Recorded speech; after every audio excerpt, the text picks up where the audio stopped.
back, everyone. In this episode, I sat down with John Richardson. He doesn't know it, but he's the model for the podcast logo icon, so let's keep that a secret.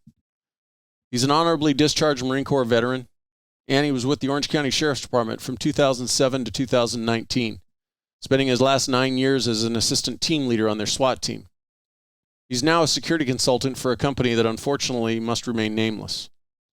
During our conversation, we talked about his medical retirement from law enforcement, his time crunch to find a new job, identifying his depression and survivor's guilt, and the benefits to him by seeking counseling for this. He also talked about the importance of preparing early for your transition because he had no transition plan from law enforcement. And then we talked about his venturing into the world of knife making. His Instagram page is in the show notes. Episode 8 with John Richardson.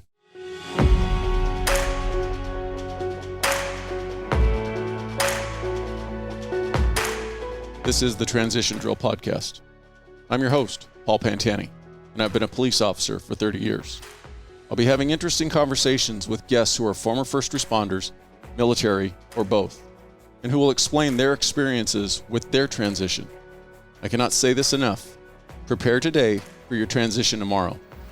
Regardless of the why, you're closing in on your retirement, you just want to do something different, or other circumstances have or are forcing your transition.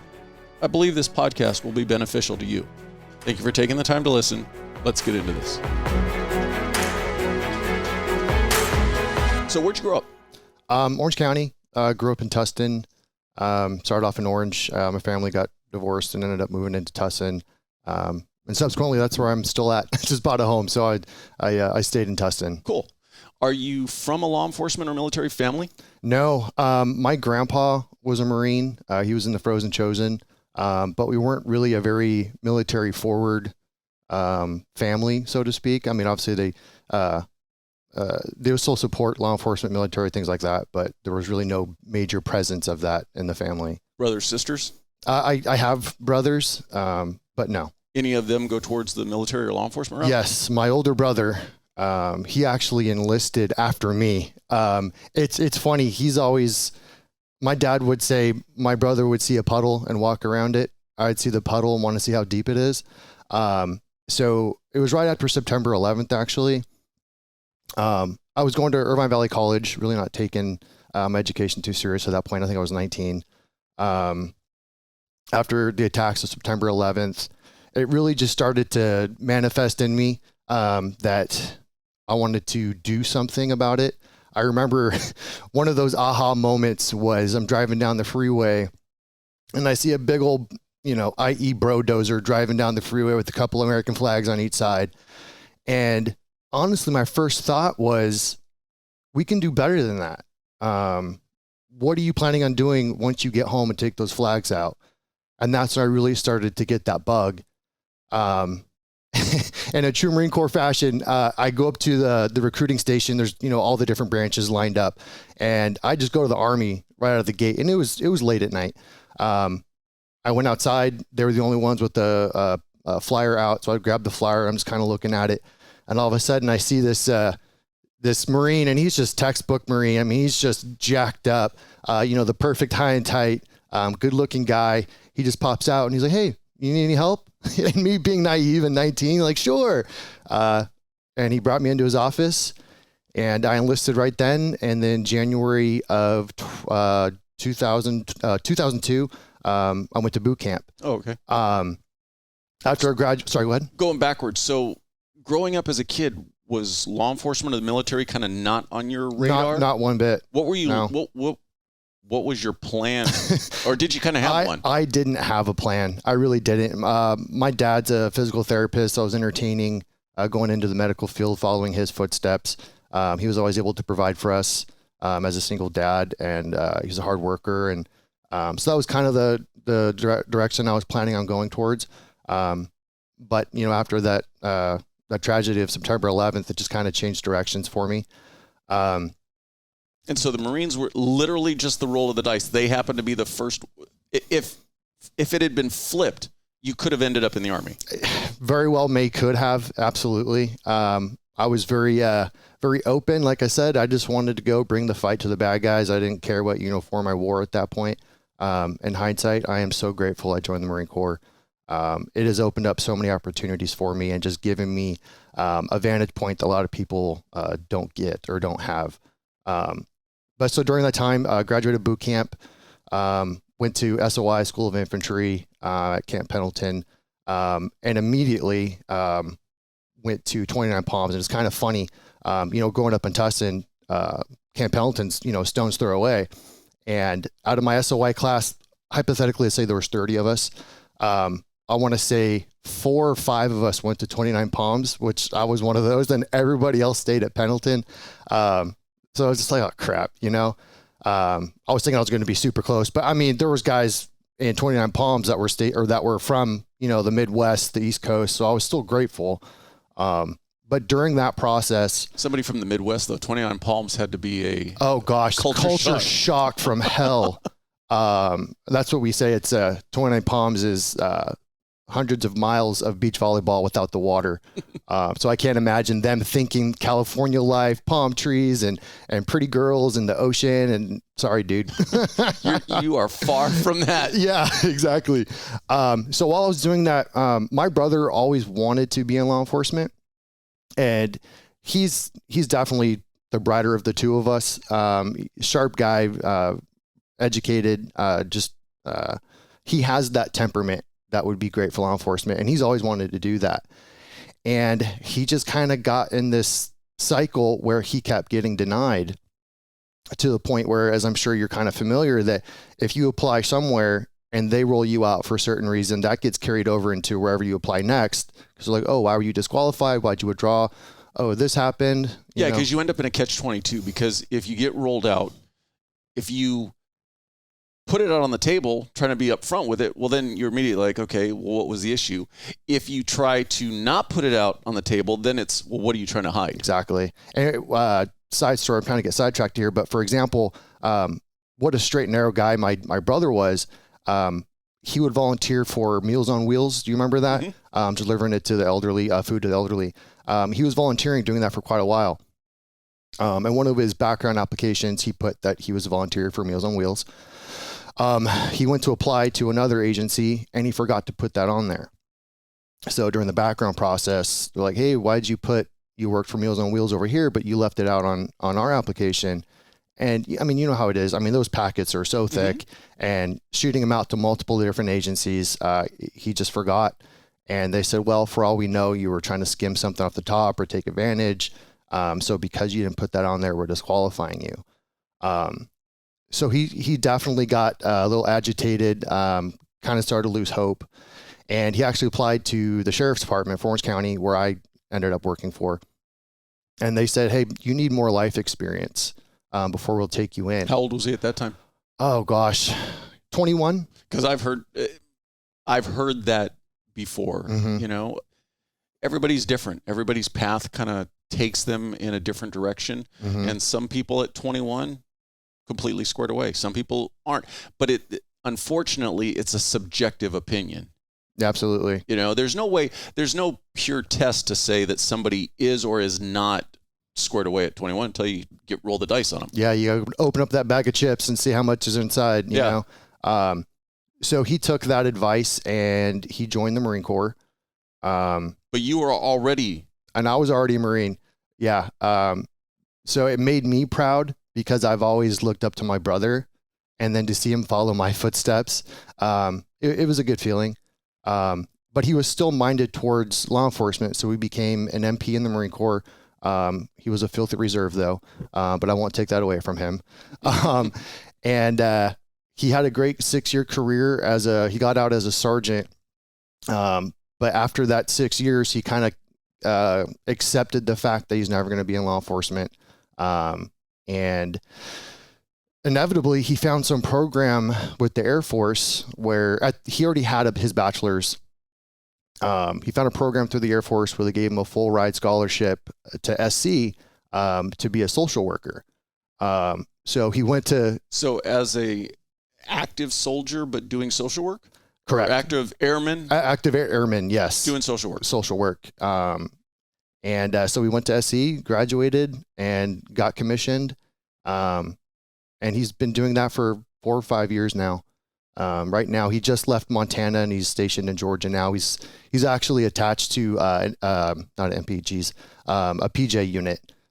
So he's essentially just their exclusive counselor, so to speak. So how long were you active?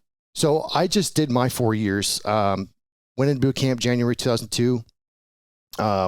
Deployed January 2003, right before the push. So went into Kuwait and just waited around, trained, and went in through the invasion. It was actually funny. We were getting fed just crap food every day. And one night Is the Marine Corps really known for their food? Touche. That's true. So one night we go into the chow hall and it was just, big tent, we go into the chow hall and there's like steak and baked potatoes and broccoli. And I'm just like, oh shit, we're crossing the line tomorrow. Like we're going in. And sure as shit, that next day we packed up, geared up, and then staged and went on in. So kind of giving you your last meal? Essentially, yeah. Yeah. So yeah, completed that tour. Went all the way up to Baghdad. It was actually my unit. So I was 3rd Battalion, 4th Marines, and I was in Kilo Company. I think it was our 3rd platoon. They were attached to a tanker unit. And they were the ones, I don't know if you've seen it, but it's a pretty famous scene in Baghdad where a statue of Saddam's getting pulled down. Mm-hmm. That was us. I was right up the street from that. I'm not as cool as my brothers who were right there taking pictures of it. But so finished my first tour, came back at that point, hey, we won the war. Things are good. No plans at that point to even make it a career or any inclination to make it a career? Yes, I entertained it. I really liked the structure, the camaraderie, and how the standard to succeed or to pass, it was just much, much higher than anything I've experienced. And I enjoyed that. I know if I succeeded, it was because I earned it. I know if I failed, it's because I earned it. So after that, went to Okinawa. And that's when the insurgency really started to kick off. So I was in Okinawa 2 months or less, and we packed up and went to a place called Haditha. We were manning that for a while, and it was a nice place. It was right by the water, so you kind of got that cool breeze. We actually had our own rooms with bunk beds. It was nice. And then, unfortunately, that's when those contractors were killed and slaughtered in Fallujah. Right. So they pulled us out. And then we went in. It's called the first assault of Fallujah. We only made it a couple city blocks, and finally they put a hard stop on it. They renegotiated and they pulled us out. So we called it Operation Just Kidding, because hey, we're taking over your city, and then say, never mind, the old switcheroo. Got out, and that second tour so I ended up doing 3 tours. That tour was definitely the hairiest. Is when I saw the most close quarter combat. Friends of mine were killed. A lot of gunfights. A lot of just chaos. When you think of war, it was that tour. Right.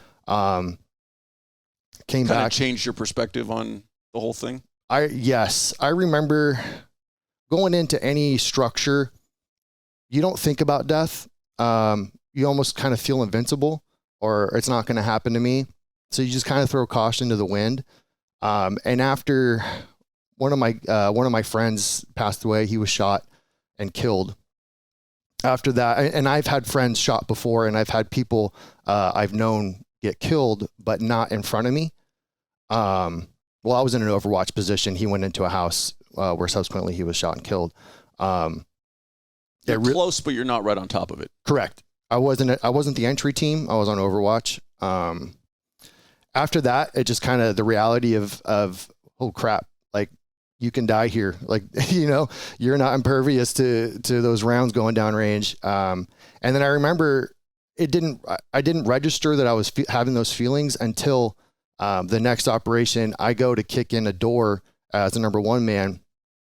And I hesitated. And then I started to think, oh shit, you're hesitating. That's not good. Which just caused you to hesitate more, probably. Would cause you to hesitate every more. And I really had to reset my mindset while I'm making entry. And thank God, nobody was on the other side of that wall while I was working through that. And that definitely changed my perspective. Ultimately, you still need to throw caution to the wind. One of the best quotes I've heard is pretend like you're Superman until you die. Because speed, surprise, violence of action. If you lose any one of those, you're gonna get hit. And if you don't, you're lucky. So just kind of had to readjust my mindset and get back to where I was, but just more informed, I guess, of the risk. Were you able to get to that point mentally while you were still active? I did, and I did very quickly. I want to say even within that house. Oh, okay. But I can't speak for all other veterans, but for me, you kind of put your feelings on pause while you're there, because that causes hesitancy and second guessing yourself and working through emotions, things like that. And that was one of the reasons why it's so hard to transition when you got home, or at least for me. Because then it's like, now you can press play and you're reliving those moments, and it's heavy. But I was able to just readjust my thinking pretty quickly, and I was okay. Came back for 6 months back into Twin and Palms, and then deployed a third time to Fallujah again. But it was after the second assault, and honestly, I never fired my rifle once on that third deployment. It was nice. However, Iraq has a funny sense of humor. I remember thinking it was my last tour. It was my last patrol before we get shipped back and then head home to CONUS, continental United States. Sorry. And it was a mounted patrol. We were on AAVs or tracks. Okay. And I think they kind of did that, just kind of like, hey boys, I mean, this is your last one. Let's put you in some armor and just go through the motions and then come back. And we got hit with the daisy chained IED.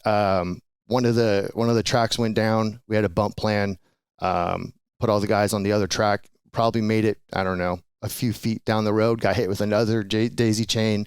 And I had never been hit with an IED until then too. You're like, really? I've got to get this many right in a row. Yeah. And my very first IED attack that I was a part of was my last patrol. So initially I was thinking I wanted to do the 20 years and, call it what you may, but I was burned out.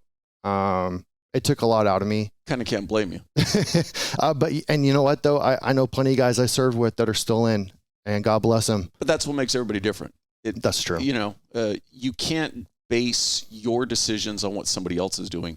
Ultimately, your decisions have to be what's right for you. Yeah. And it was my second tour. I actually had a son. He was born. And that's just another story. I didn't stick with the mom. And that was another huge part. But children will change your perspective on what's important in life for you. Exactly. And that was my perspective. I wanted to be a dad, wanted to be a family man, which you can do in the military. But like I said, I just, I had my experience, got the free t-shirt. It's time to move on. So after the military, I didn't know quite what to do. Honestly, I had the mindset where I don't ever want to make entry again. I just had enough. So law enforcement would be a horrible job to go to. Horrible job. Exactly. And funny enough, I quickly got hired as a mail carrier for the post office. I was stationed in San Clemente. I loved it. It was just a laid back, cool job, especially in San Clemente. It's such a beautiful beach city. You're just wearing shorts, putting in some music and just bebopping down the street, handing people their penny savers. How long did you do that? Well, so I did that for 1 year.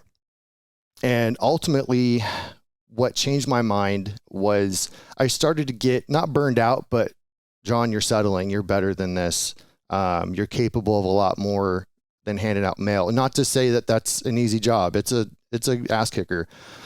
And at the time, there was a uniform center in Orange, and that's where they would carry post office uniforms, I think bus driver uniforms, and then law enforcement uniforms. And I remember it was my time to buy some more uniforms. I go there, I'm in line, and right in front of me is this guy with zero command presence, I mean, he was probably 125 pounds soaking wet, you know, pimply. And I hate to talk bad about someone, especially that I don't know, but I sized him up and I wasn't impressed. And he's standing in line with a deputy sheriff uniform. And I remember looking at him and then looking at me and my uniforms. And I'm like, dude, you're better than this. You need to step it up. If this guy can do it, you're more than capable, and you need to with your experience. So, applied and got picked up by the Orange County Sheriff's Department. Did you try multiple agencies or just the one? No, I think I did like corrections, which thank God I didn't move forward with, only because that's a different cut of cloth to deal with those guys. I couldn't do that. So took 4 months to do the background and hit the ground running in the Sheriff's Academy. And so you went into the Sheriff's Academy what year? 2007. Okay. And I loved it. It was definitely very challenging. I did walk in with a sense of arrogance, thinking to myself, you know, you were a Marine, you've done this, done that. This is going to be a cakewalk. You were how old at this point? 24, 25. So a little bit more life experience than probably a large portion of the class? Absolutely. I mean, there were guys and gals in there that were in their 20s. They were hired because by the time they graduate, they'll be 21. So, gosh, let me think. Where was I? You were just talking about that you were into the Sheriff's Department. Oh, yeah. So I didn't prep whatsoever physically wise. I was very arrogant, but I didn't realize that, I mean, I was heavier than I'd ever been. I was about 230, not flattering weight. And I just kind of went in with, you got the mindset, you're not going to break, you're fine. And after the first couple of days, I'm just like, oh crap, like you kind of screwed yourself up on this one. And it was humbling too. There's people with zero military background, or, you know, they're just college grads or whatever. And, you know, they're sharp, they're PT studs, they're hard workers. It really opened up my mind. Not that it was close to that, but it was like, wow, there's people like this that aren't military. I like this. But fortunately, I was able to push through, and I got in shape during the academy, which I recommend you don't. And it's a recipe for disaster. It really is. And it, you know, it was just grace of God that I got through. I remember multiple times we're on the beach. The beach is just a big sand pit where they put you through a series of workouts. And as people start to decline in their performance, the tactical officers call them out and then end up, you know, get off my beach kind of thing. And I remember multiple times I'm thinking, I'm one sit up away from just passing out. I'm one push up away from not being able to get up. And once I got to that point, it's like, all right, get up, we're done. It's like, whew, it's a close one. I didn't ever want to put myself in a position like that again, you know? Now, what's funny is you said when you came out of the Marine Corps, or when you were in the Marine Corps, you were saying to yourself where you never wanted to do an entry again, but ultimately you made your way to SWAT. Yes. And again, it was being exposed to other trigger pullers that I really admired. And so I got stationed at the OLAC, one of our jails in Orange County, and I ended up getting housed with one of the guys who just made SWAT. I think he'd been on it a year at that point, former Marine, and he's just textbook SWAT guy, you know, just big old barrel chest, huge biceps, very charismatic. His tactics were sound, and he was very articulate, just an amazing man altogether. And my initial thought was I was intimidated, not of him, but of, yeah, if there's guys like that on the team, don't even think about it. And after a year of working the jails, just kind of getting acclimated to the Sheriff's Department, I had a sergeant get assigned to my housing area who was a SWAT guy too. And he was just one of the most humble, hardworking family men that I've ever met. And at the time I was in shape, but I wasn't in good shape. I wasn't in... Not SWAT shape. Not SWAT shape. Yes. And it was the funniest thing. So any good sergeants, they don't stay long. They get put out somewhere else where they're more needed. For those that don't understand, the jail environment. When you're saying a good sergeant, you mean they're not going to stay in the jail. They're going to rotate back out and be put on patrol. Correct. Well, and I believe, and I never made it to sergeant, but you have, there's a pecking order. And if you're on the list and you're next in the chute, you're the one going despite this person's performance. However, this guy had a lot of experience in specific jobs. I don't want to get into all that, but he done some secret squirrel stuff, and so they bypassed him past other people to get him this particular position. And it was the last day, and he's very mild mannered. I've never heard him yell or get pissed. And he just put his hand on my shoulder and he said, "John, I'd like to see you try out for SWAT one day." And I'm like, okay. And that was the only push I needed. And I just threw myself in to get in physical shape. At the time I could do 2 pull-ups, which was pretty discouraging. I remember the first time where I committed myself, let's get in shape, go try out. It was pouring rain. It was actually, I was living in Yorba Linda and I ran to Yorba Regional Park, went over up on the pull-ups. They have pull-up bars out there. It's pouring rain. I remember doing 2 pull-ups and I'm just like, can I cuss? It's mother sucker. I'll push the family show button. Okay. I got discouraged. The minimum, or not the minimum, I want to say on our team at the time, minimum was 7 or 8 pull-ups. And I wasn't even halfway there. But I just had that drive. I had that commitment.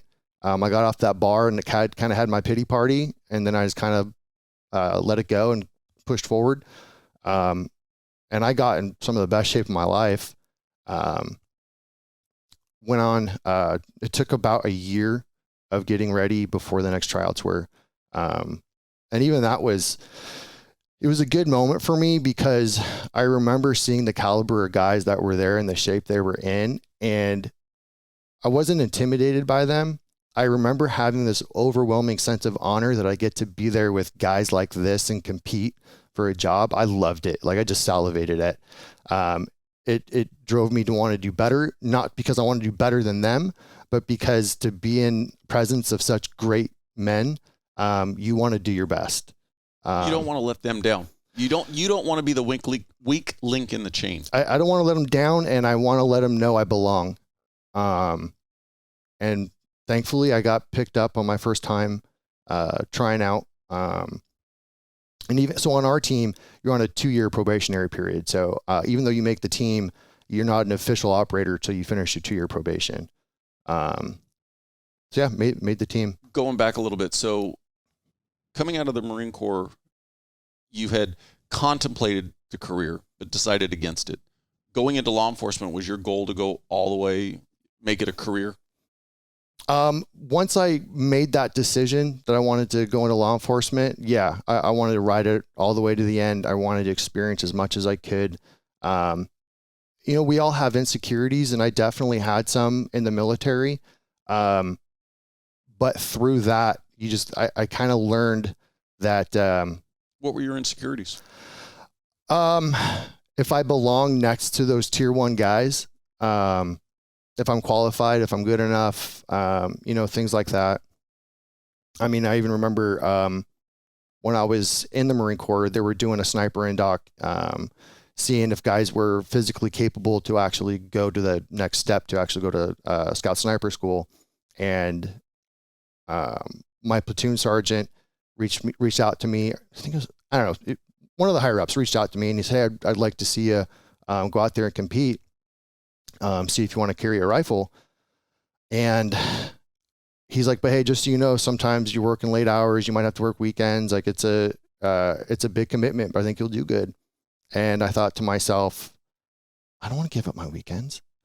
But ultimately it was also because I don't know if I can compete with these guys. And that was kind of my out. So when I committed to be on the SWAT team, it was just kind of like redemption to myself, that I may or may not be able to sit with these guys. But if you keep making excuses about it, then you're never going to find out. So at least you got to try. You got to throw your the dice on the table. Absolutely. Absolutely. And that's when I committed. I'm like, hey, if you fail, it's better to fail and make an excuse and not do it at all. And I did the opposite of fail, and I was pretty successful on our team. So how many years did you do in law enforcement? So it was 12 years, 12 years sheriff department. Out of those 12, I was on SWAT for 9 of those years. So a good bulk of your time. Yes. And you talked about having 2 neck surgeries. Both of those injuries while you were in law enforcement? Yes. First one was, I want to say, a year after I made the team. And what happened was, I thought I tore something in my shoulder. And I just kind of wrote it off. It started to get worse. So I went to the doctor, and, I had an HMO. So it's like, hey, we got to send you to this place. Got to send you to this place. Got to wait for the referral. Got to wait for an appointment. Was it not deemed a work-related injury or on-duty injury? Well, so at the time I put in for work comp, but there was no nexus to my injury. I couldn't determine where it happened.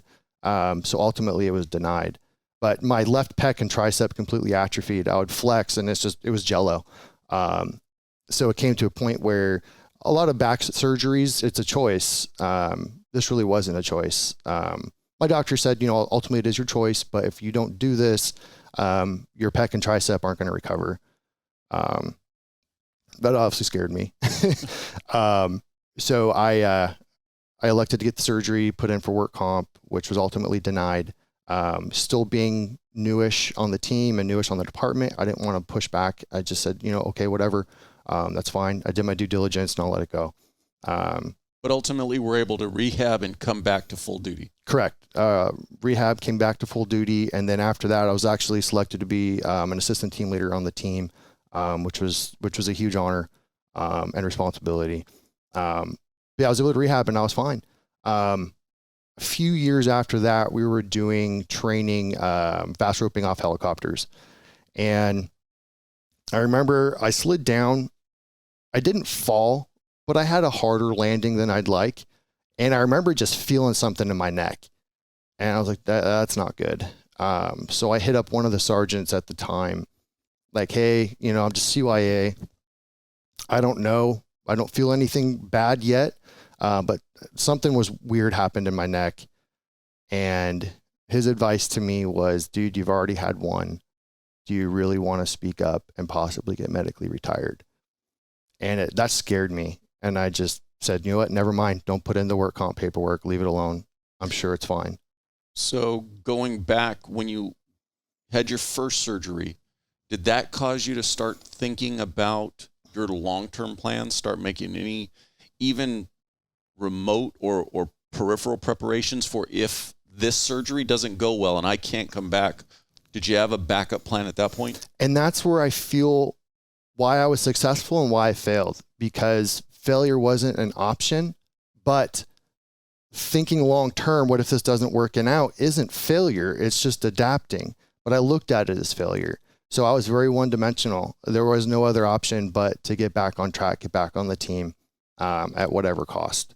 So now you have your second injury, fearing being forced out of law enforcement, kind of kept it quiet, but what was the long-term ramifications of it? Well, so short answer, I didn't have any other plan. I didn't think that I was going to get medically retired, or even if I went my full 30 years, I wasn't even thinking, what do I do after that? What was what ended up being the injury? So ultimately, I want to say I waited about 2 years.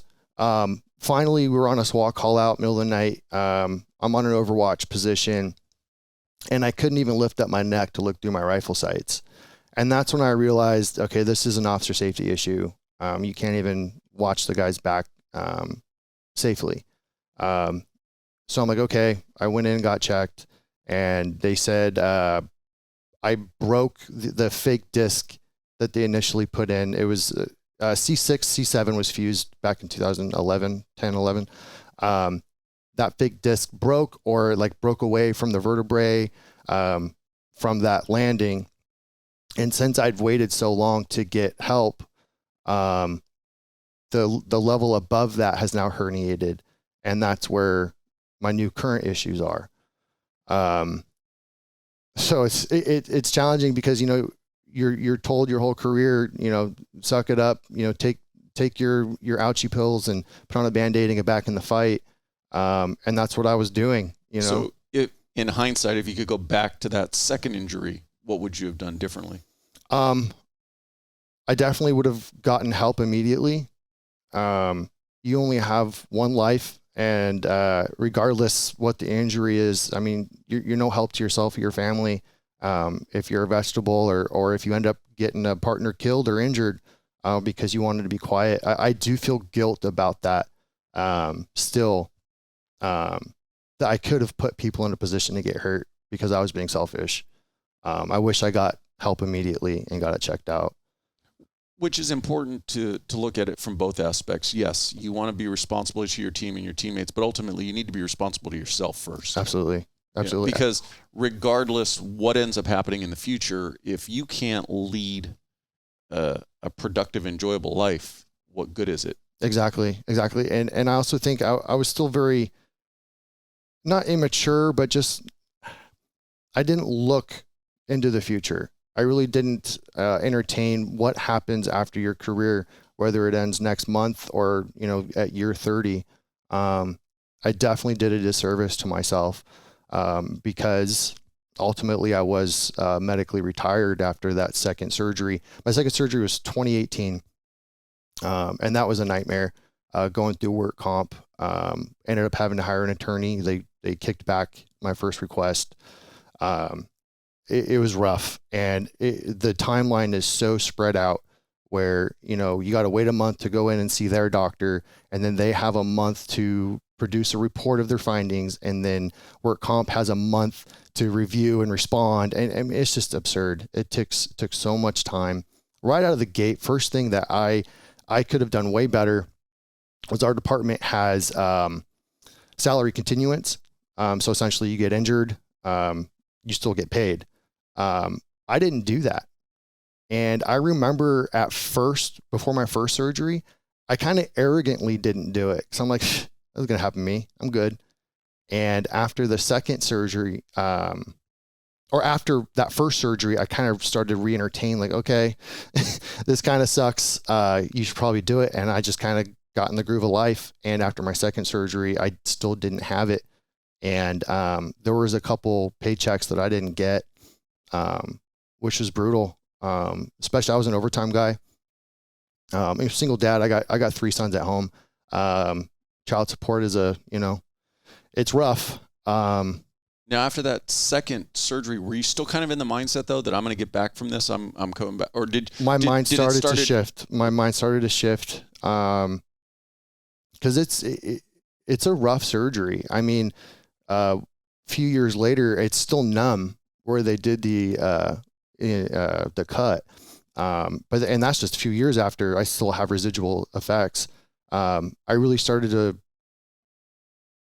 to have to accept that you might get medically retired and there's no more cops and robbers for you.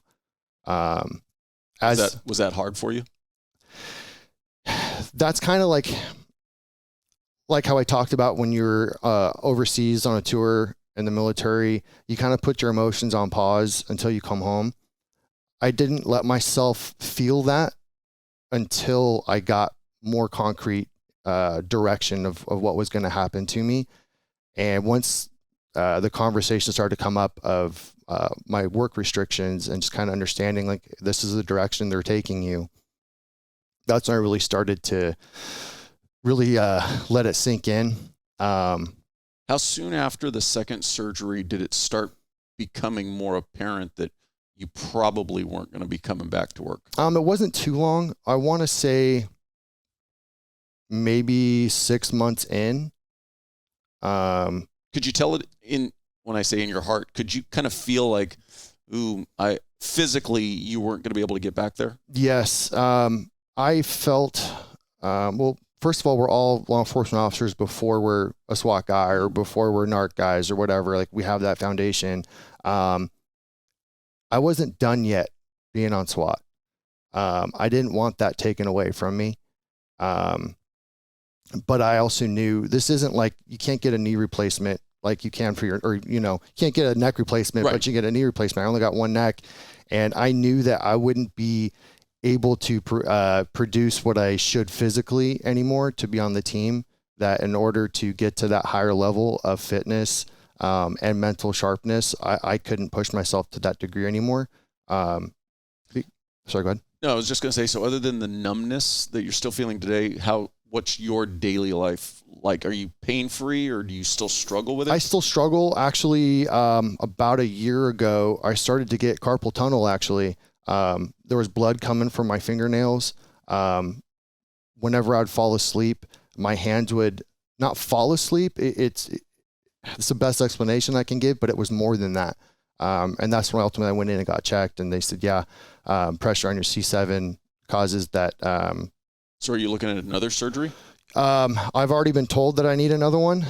They actually said that this last herniation is the worst that I've had so far, which is disappointing because I completely changed my my physical activity, not just from like certain extracurricular things to do, but just my weight training and fitness and stuff like that. I really had to do a 180 and just realize you're not going to be that dude throwing up heavy weight in the gym anymore. But you still need to be healthy. Right. So I really changed everything that I do physically just to protect my neck, and it's still re-herniated. So I've since had 2 epidurals since then. My carpal tunnel's gone away. So I still have residual effects still, which is again a reminder of you're not some spry 25-year-old kid anymore. So yeah. Age and injuries don't go together. Yeah, and it's not the year of the car, it's the mileage. And there were guys in my shoes that are still rolling hot and fast. I just kind of steamed out a little too quickly, but that's just my path. So you came out of law enforcement what year? So my surgery was July 2018, and technically I never really went back to work. I was put back on light duty and worked our stats department, which was the most hellish moment of my career. It was rough. I don't know how those people do it. God bless them for being able to have that. You don't want to do paperwork all day? No, no. So I want to say I got the final nod. I think it was December of 2019. So a little over a year after your surgery? Yes. So, and I keep coming back to this because of the whole point of the podcast, but when did you start thinking about, okay, what am I going to do when I transition out? Because obviously it was getting to that point like, hey, even though I'm back light duty, I probably am not going to get back to full duty. Yeah. That was rough. I honestly battled some pretty good depression. I was always that guy when I was in law enforcement where this is how I pay my bills. It is a part of who I am, but it doesn't identify me. But once it's taken from you, I really understood how much I loved it. To know I'm not going to put on that uniform anymore. I'm not going to go on call outs with my dear friends and be around that caliber of person. And then there's just that whole, like, what do you do now? Did you seek any type of counseling? I did. Yes. Did you find it beneficial? Yes. People in our industry, they're just kind of like, oh, don't be a wuss. Like, you're fine. Suck it up. But going through the adjustment from being deployed and coming home, I really saw the value in it. So I wasn't intimidated by going to see a counselor. There was no shame for me. So you had gone to counseling previously? Oh yeah. I dealt with a lot of survivor's guilt, things of that nature, coming home. From somebody who has experienced that, how important would you say for somebody who's sitting there trying to think or say to themselves, I can deal with my stuff, I can deal with it. How important is it to go to counseling? I mean, you can't on a 1 to 10, you can't put a number on it. The bad thing about mental health for guys like us is if you have that mindset, by the time you realize I need help, something's probably already happened. Whether it's a divorce or you do something sketchy on the job or you're not sleeping, it's gonna catch up to you eventually. So it's better to just be proactive. And it's like, hey, that was a shitty situation. Let me just go decompress with a counselor and just leave it in their office and go back on living life. I can't stress the importance of it. I mean, same thing as you don't even need to wait to be in that position. There's nothing wrong with going to a counselor, once a year or whatever, just to do that checkup, and just move on. It is getting better, especially for law enforcement. I can't speak for the military, but it is getting better today where if you just want to go talk to somebody, most agencies make it available to you, as opposed to 15, 20 years ago, it was, You're foreign. Yeah. Yeah. And it's one of the things that the Sheriff's Department did really well was they created this thing called peer support, where essentially there's a head to that department that was a licensed counselor. I'm not sure what their criteria was on how they got it, but essentially they brought in other deputies, trained them. And so that way, if I'm going through something, I don't have some stranger who has no context of what we do. They send another deputy that has some level of training and experience, that actually understands where you're coming from, which I actually took advantage of while I was home recovering. It is so important. The mental health aspect is the one thing that always gets overlooked. And I think, unfortunately, a lot of us, we get into that fallacy of, like you mentioned, I can take care of this myself, or I can handle this. And sometimes the hardest thing to do is admitting, I need some help. I need some help to fix what's going on in my head. Yeah, and exactly. A lot of times we don't have the ability to fix that problem. And what's funny is, if a guy wants a 6-minute mile run time and they're in the 8s, they just don't, it's not they just accept it and that's just what I'm going to know. They work towards it and they get that accomplishment. The same thing's real in the mental health capacity. If you're not sleeping well, if thoughts are weighing heavy on you, if you're feeling like you want to isolate yourself, just don't accept it and be like, well, I guess I'm weak. No, you can get that 6-minute mile run time. Just go in and get some help. And it doesn't look bad on you to want to improve mentally. When you first went down the path of counseling, did you fight it, or did it come easy for you just to go, hey, I need some help? Or was it a process to get to the point to actually, well, maybe I need to get some help?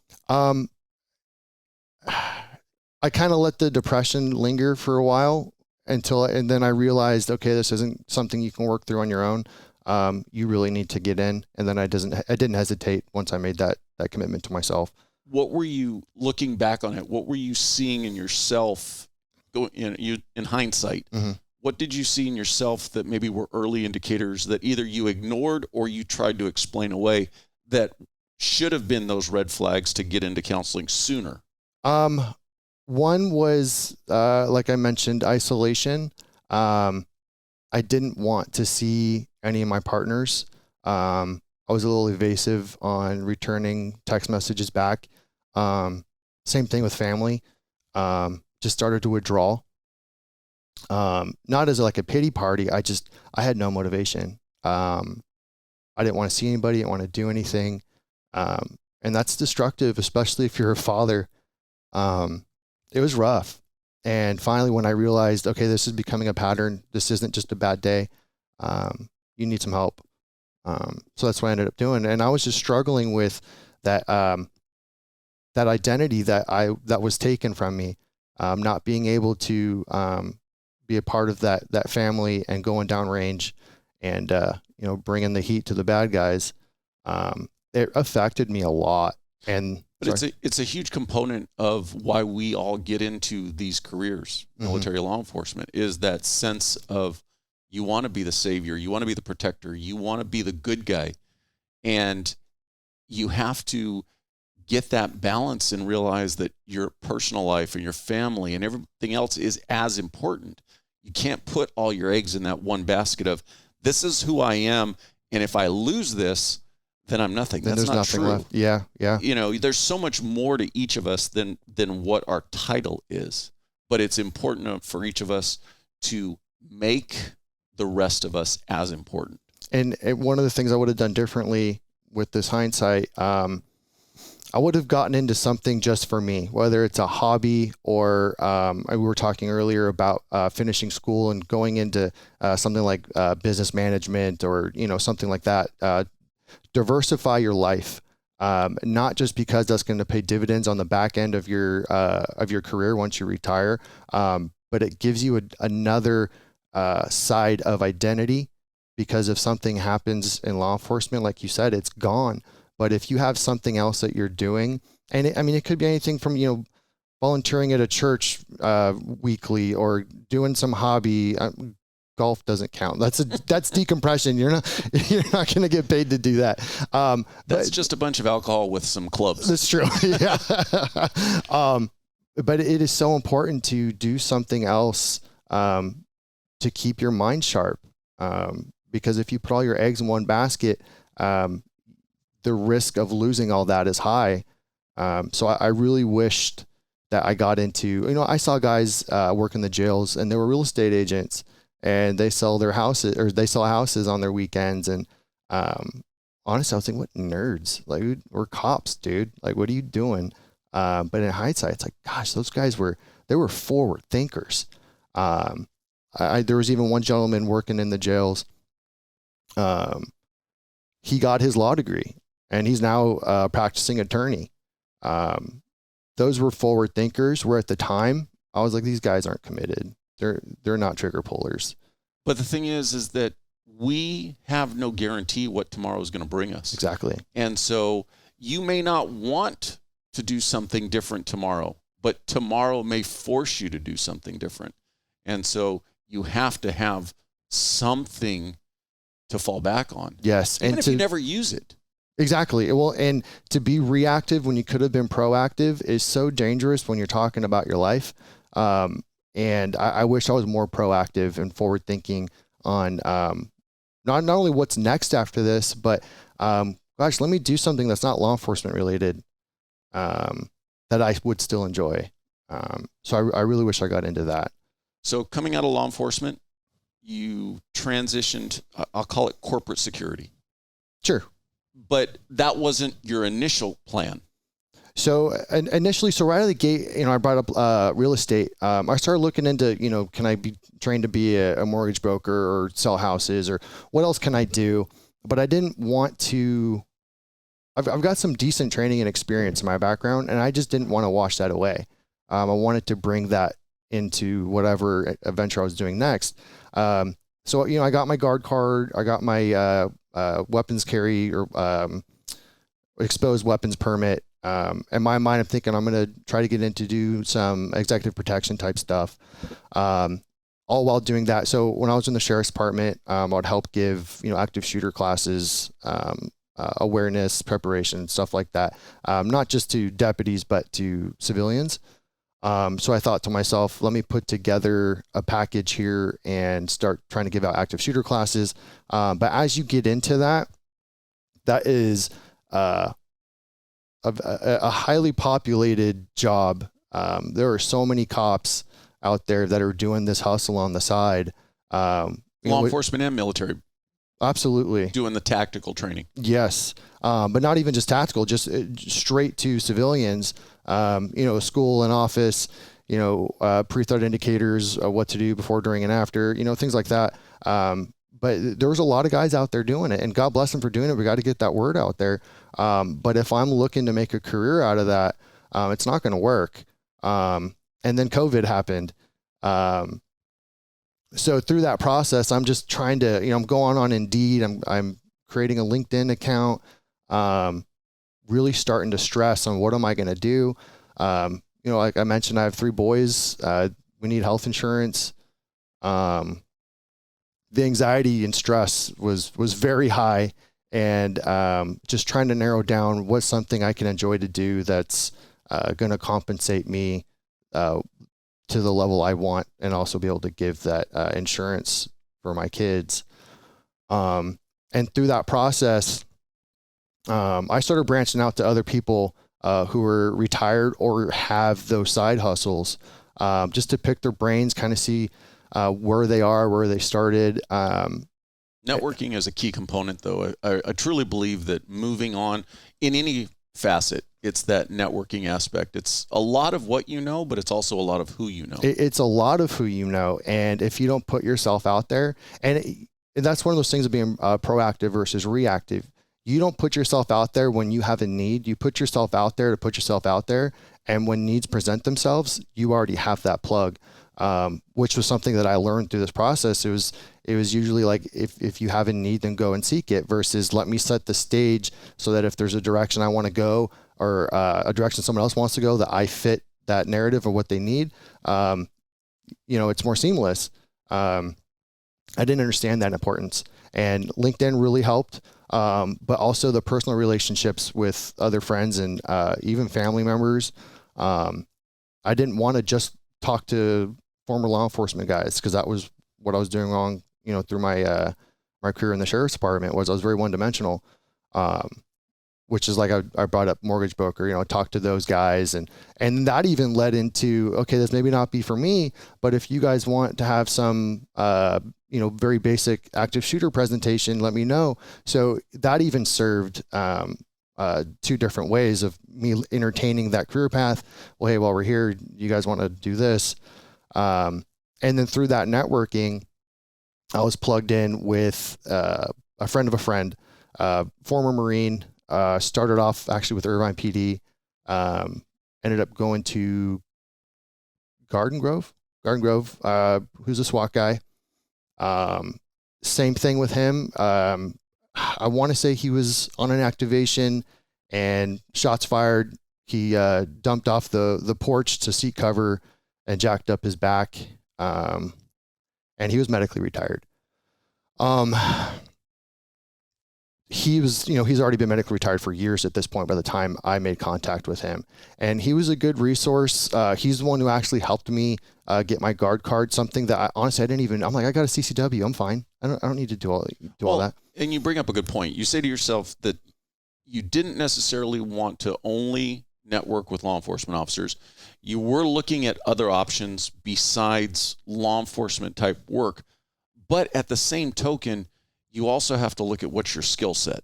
And yes, it's great that you wanted to potentially broaden your horizons, but at the same token, it's also important to realize I have a specific skill set.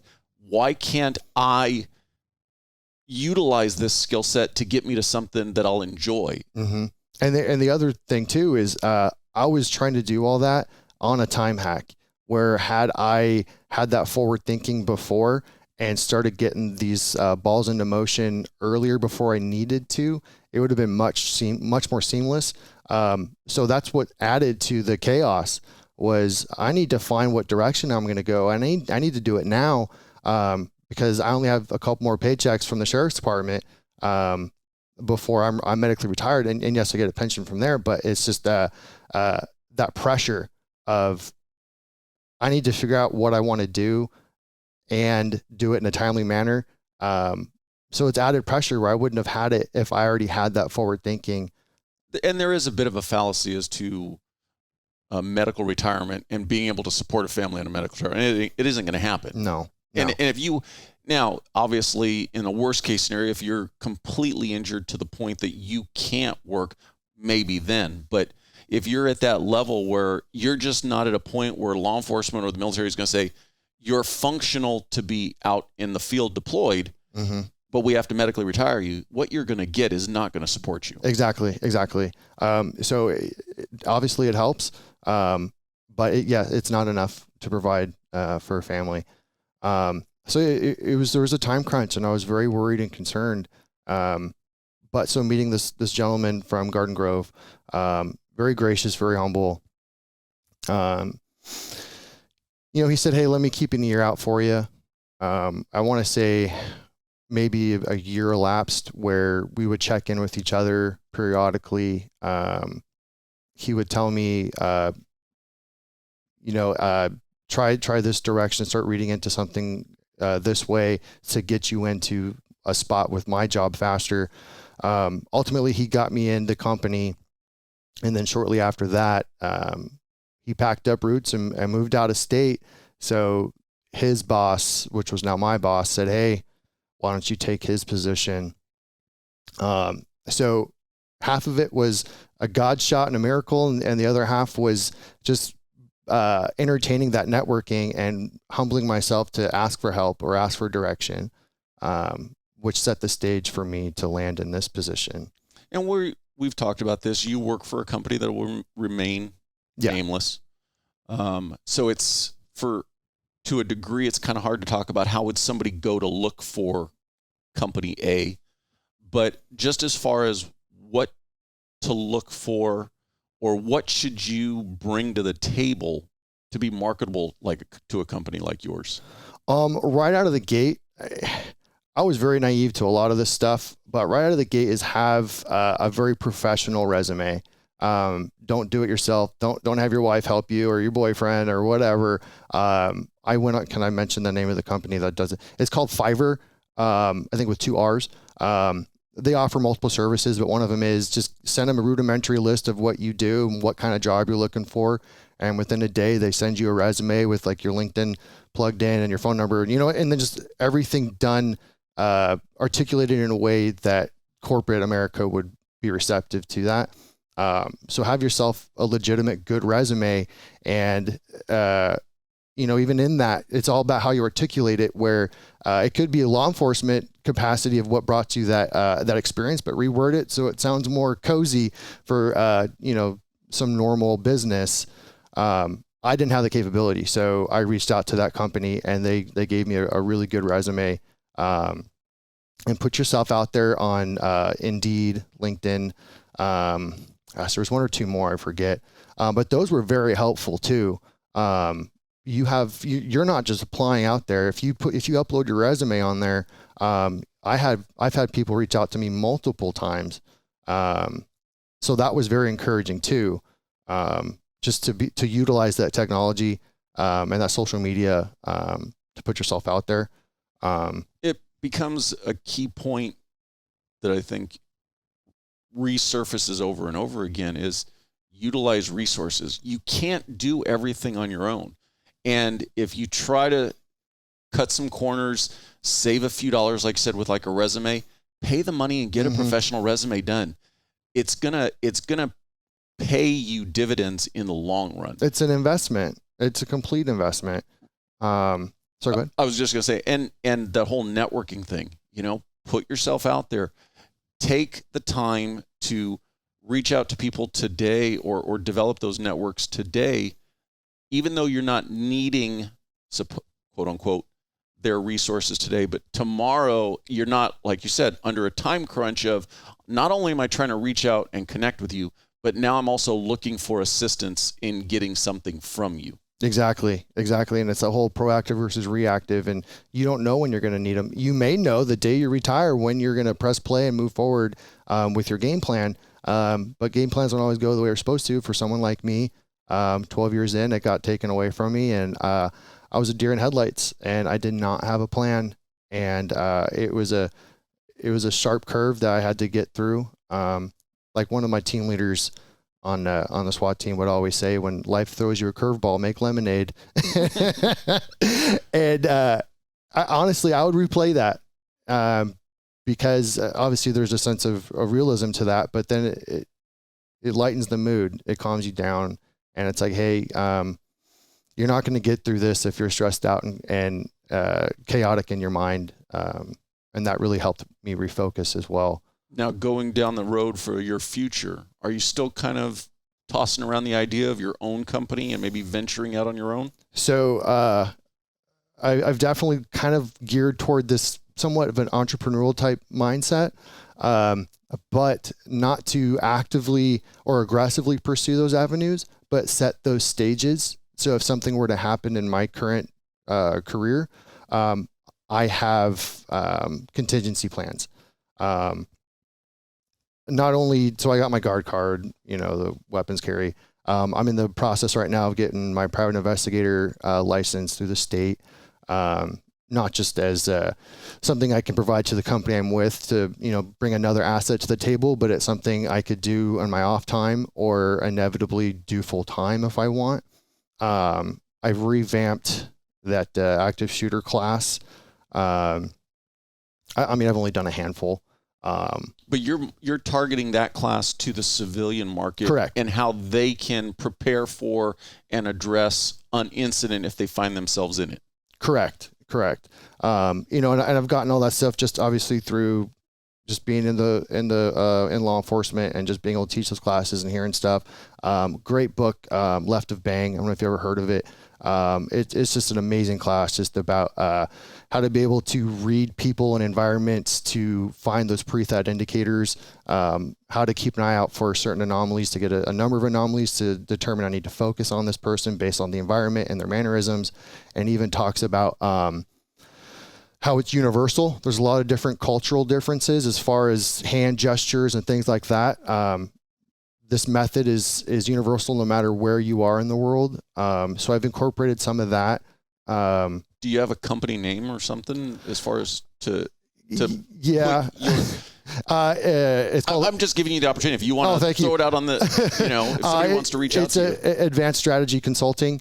I'm planning on merging once I get my private investigator license to add that to my LLC. So it's kind of not jack of all trades, but you want to catch your old lady cheating, call me. If you want to learn, some active shooter tactics in the civilian world, you can give me a call, things like that. Another venture I'm actually taking on. So I love to cook. Whoa. Yes. Okay. Yes. Calm down. All right. You went from not thinking about your future in all your previous careers. Now you're going down 14 different pathways. Well, fear is a motivator, and I don't ever want to be in that position again. It sucked. Just emotionally, financially. During that process, like I said, I was an overtime guy. There was several month window before work comp pay kicked in. I wasn't getting a paycheck. I had my electricity turned off 3 different times. I got my motorcycle repossessed. It was hard. It was hard. And, not just as an individual, but what kind of father am I at this point? And these things were avoidable. It was humbling, and it scared the shit out of me. And I don't ever want to be in that position again. I don't blame you. So that's kind of why I have this mindset. There's nothing wrong with having multiple irons in the fire, as long as you don't spread load yourself too thin, and then you lose that quality of product that you give to whoever you're providing it to. Well, it goes back to that whole balance thing. You can't put all your eggs in one basket and define yourself by being in the military or by being in law enforcement. At the same token, if you have yourself spread so thin that you can't give quality time to anything, you're in essence in the same boat. Yes. You're not benefiting yourself, nor are you benefiting your family and your friends. Yeah, exactly. So the other venture I'm doing, so I like to cook. I nerd out in the kitchen, and I couldn't find a good chef knife, a good kitchen knife. And whenever I'd find one, it's $400 or $500. So I started doing some research, and I'm like, you know what? I'm gonna make my own. Screw it. So we're gonna see you on Forged in Fire. Whoa. I don't know. Those guys do some work. I don't know about that. Maybe one day that would be fun. But so I did a bunch of research, watched a bunch of YouTube, read some articles, read a book, strategized on what basic tools I needed. I didn't want to go all in and buy the high speed stuff. Most of my stuff is from Harbor Freight, and I got into knife making. And I really enjoy that. It's fun. It's relaxing. And ultimately what I would like to do is whenever I do retire and move out of state somewhere, which ultimately is my plan, that's a great source of residual income, and it's going to keep me busy. So right now I'm just fine tuning my skills and just I'm self-taught, so I'm kind of learning, on the fly. I look at my first batch of knives that I've made to what I'm currently making, and it's just night and day on the improvement. So I'm proud of myself, and it's something tangible, something you can think in your head, and now you're holding it and it's in front of you, and it's a tool. Who doesn't want a cool, custom knife, made for their birthday or whatever. So what's a chef's knife time-wise take you to make now? So, yeah. Well, and if anyone's interested, it's, I call it Edge of Dark Side. Okay. The Instagram is edge_of_darkside_. I'll put it in the show notes so sweet. people can go All to right. it. Thank you. So one of the things I've learned is it's more efficient to do a batch of knives versus one knife. Essentially, like, if I light up my forge, it takes a certain amount of time to go through that process for a knife. So, for example, you have to heat the knife to a certain degree, take it out, let it cool down to room temperature, and then repeat that process again. And I learned, okay, well, when that knife is cooling, I'm going to throw in another one. And then when that one's cooling, throw in another one. And then all three will be done. It's more efficient that way. Just the heat treat by itself is about a 6-hour process. I'm not actively doing work, for those 6 hours, but I can't do more work until that 6 hours is done. I could probably bang out, 4 or 5 knives, day and a half, 2 days, maybe. But again, I'm sure there's a lot more efficient ways I could be doing it. And you'll learn that over time. And I'll learn it over time. To do 3 knives, it took me about a month. So I'm doing better. But I love it. It's a good time, and it's cool just to brainstorm with people and like what they're seeing. Have you established a relationship with like a knife mentor?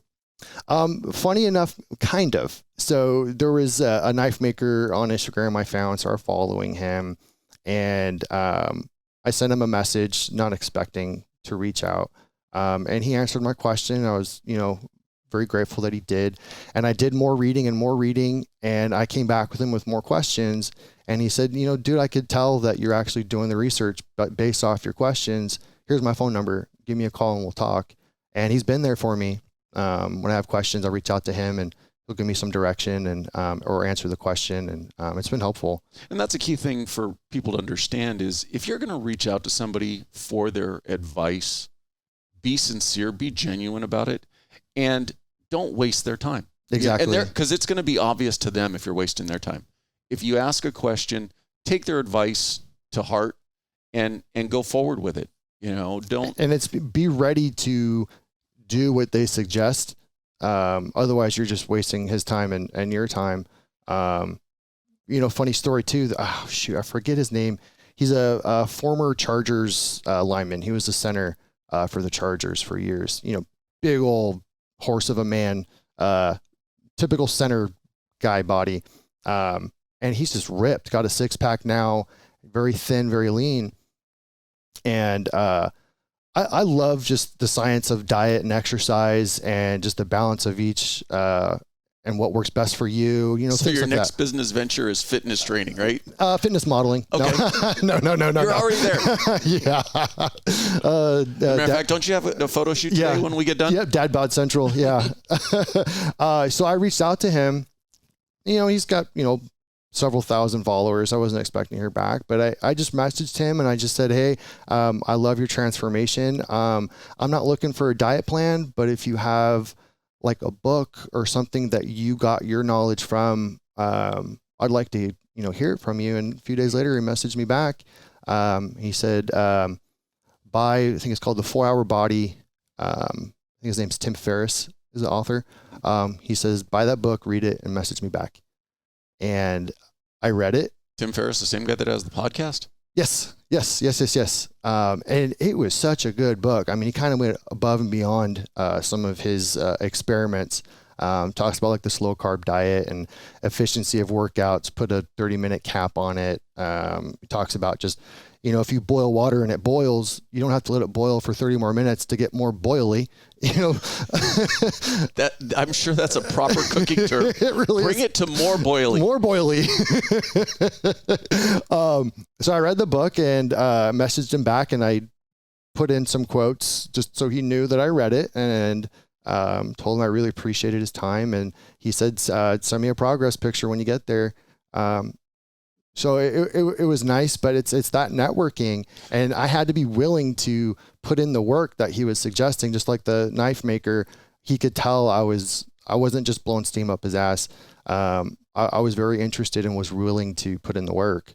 But going back to what you said earlier, so you came out of your neck injury, realized that you had to modify your working out because you couldn't put up the big heavy weight anymore because of your injury. Mm-hmm. If you combine that with nutrition, you've got a niche that you're already in for developing fitness and training plans for people who are trying to work through or work around injuries. Yeah. And you've already got a specific insight as to somebody who's completely jacked up their neck. Yeah. And so, hey, just give me some credit when that business, absolutely, when your next venture gets on track. Throw that iron in the fire too. But no, that's a very good point. Absolutely. Because I like that. I'm sure there's a lot of people out there that are dealing with these injuries.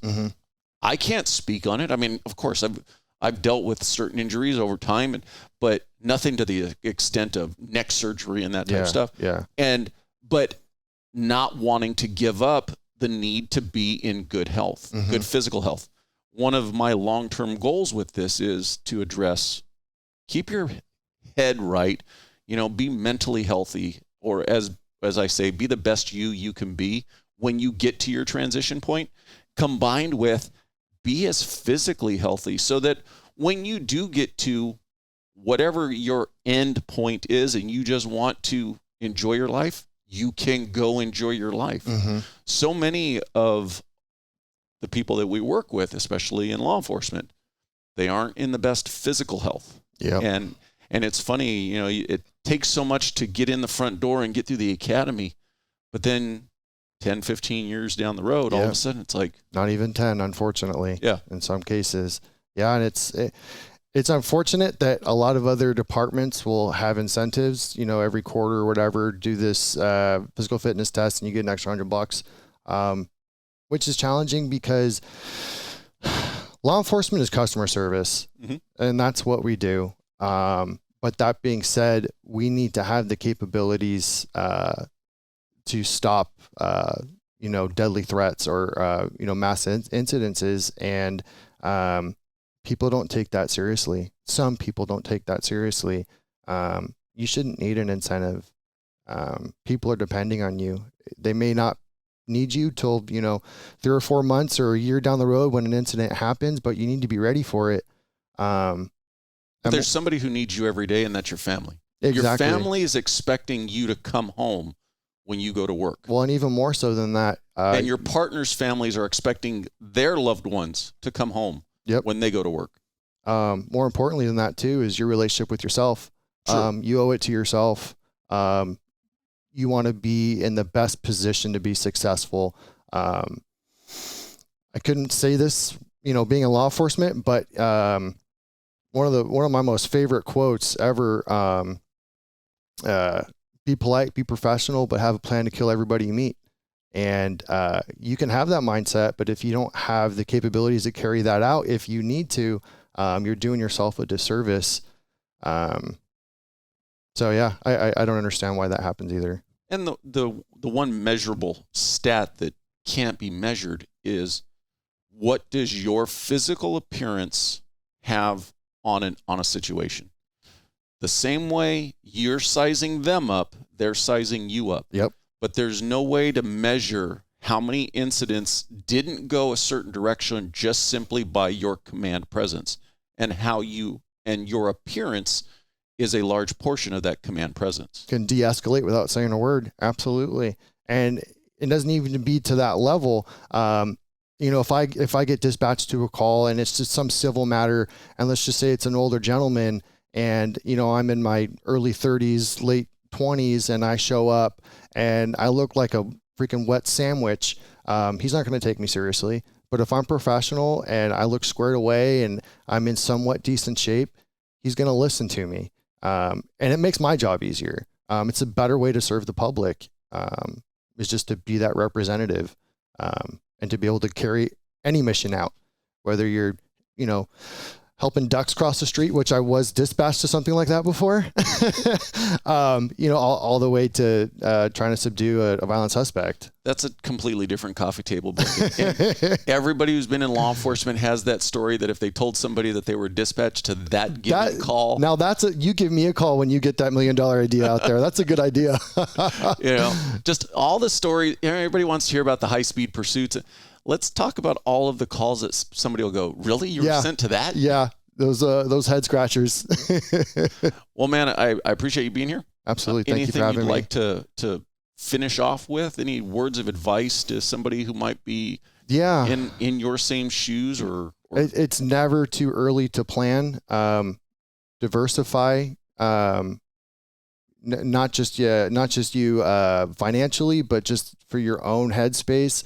Find something else other than what you're doing for work, for hobbies, just to keep yourself a little more sane and keep that balance. Get that salary. What do I call it?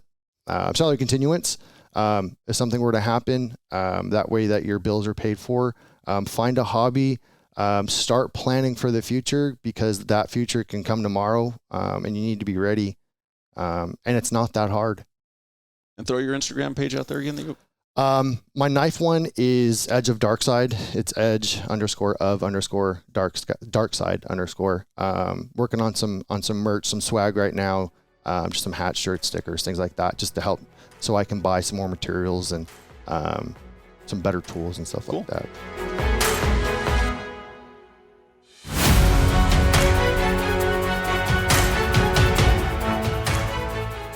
Thank you for taking your time to listen to the podcast. I truly hope you enjoyed it. Not only is the podcast available on audio platforms, but you can also watch it on YouTube at the Transition Drill Podcast channel.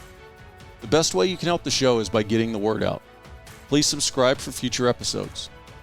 If you think somebody else might enjoy it, I would appreciate it if you would share it with them. Also, if you have the time, please go to Apple Podcast and leave me a rating. I welcome your feedback, both positive and negative. You can also go to the website, transitiondrillpodcast.com, and through the contact tab, send a message directly to my email with any comments or suggestions. Thank you again, and I hope you tune in for the next one.